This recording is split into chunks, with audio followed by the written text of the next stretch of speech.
Yeah, if your kid's been sleeping well, then there's a couple of nighttime awakenings.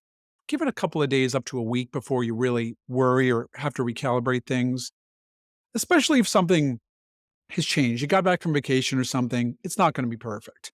But if it's multiple times per night or it's not getting better after about a week, it's worth starting with your pediatrician.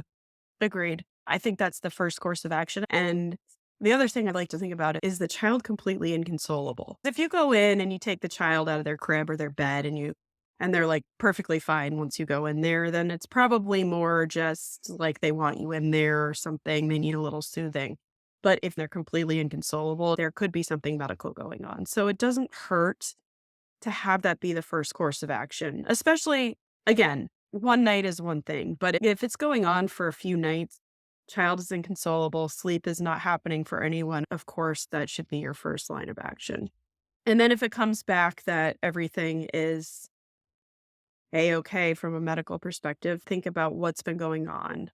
Is there a new teacher, a new classroom? And then if you've slipped back into bad habits of going in every time and rocking or sleeping in bed or on the floor with the child, it's time to recalibrate and get back to basics and rebuild those boundaries.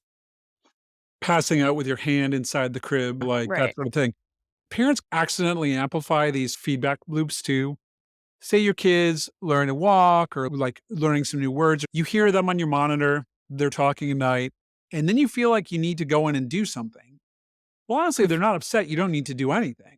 I would give it a little minute, even if they cry out. Don't rush in because otherwise your kid's going to have those natural awakenings at night and then they're going to start expecting you. And then that's when things go off the rails. 100%.